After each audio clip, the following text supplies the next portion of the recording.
Howard Kurtz here with Frank Sesno. He's the director of the School of Media and Public Affairs at the George Washington University and a former CNN Washington bureau chief. You have spoken out on this Newtown shooting. You've said there should be a media agenda about how to deal with guns. A media agenda sounds to some people like media advocacy. No, I don't mean a media advocacy. I mean an agenda in terms of an attention span. I mean that our agenda should be to recognize that this is a deep, complicated, hugely emotional and constitutional issue really in this country, and we just have to stay with it. And in the past, and there have been other shootings, and the coverage have lasted a week. They come and they go. You know what I said to you when we were on the show was, you know, Ted Koppel turned America held hostage into his agenda during the Iranian hostage crisis, and he came back to it night after night after night.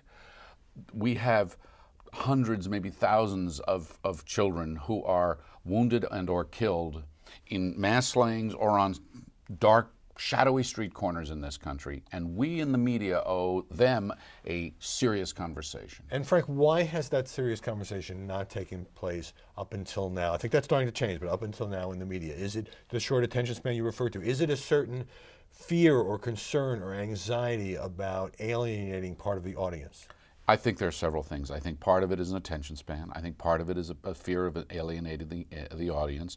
Part of it is the fact that that conversation has not been led by anybody else except the traditional static advocates of gun control or gun rights. Right. Politicians mostly don't want to talk about it. Politicians haven't wanted to touch it. Did you hear this come up in the presidential debates? Did you hear this come up in the candidate debates out across the country?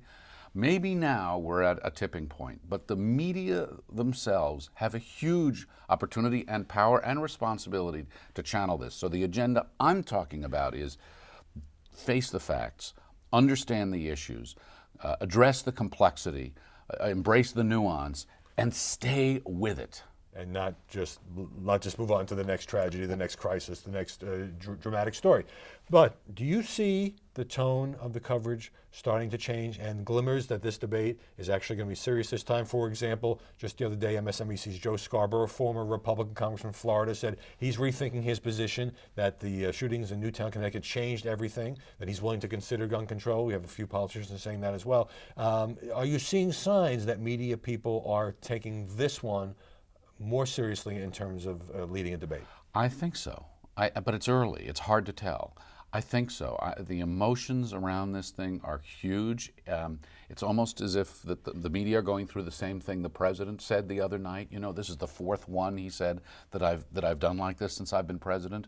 For the media, it's the same thing. They go through it again and again and again. There's something particularly horrific about this because the children were so small and so defenseless, and the school had done everything right. Whether we're at a tipping point or not, we'll see. Let me tell you, let's talk again 2, 3, 6, 12 months from now. But something in this country you sense through the polling that you see, through some of the comments from the politicians, from the comments from the Joe Scarborough of the world. Michael Gerson has a very thoughtful column in the Washington Post today. So maybe things are beginning to change.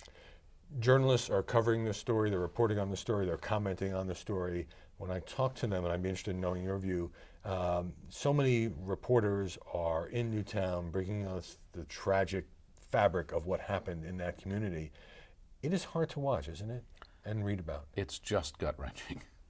I mean, I cannot watch the President of the United States or the parents or friends of these kids or the roll call of these children without tearing up myself.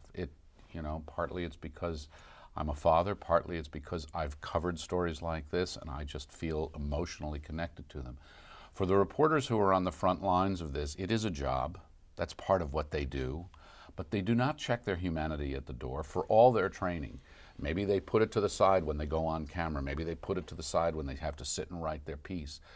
But they experience this too, and that affects the coverage. It may also affect their ability to pursue this agenda I'm talking about, because if you become too emotionally attached to something, that becomes a challenge. I see a lot of journalists, when they discuss this, talking about their children, thinking about their children, and that's the case for me as well. Frank Sesno, thanks very much for sitting down with us here at George Washington University.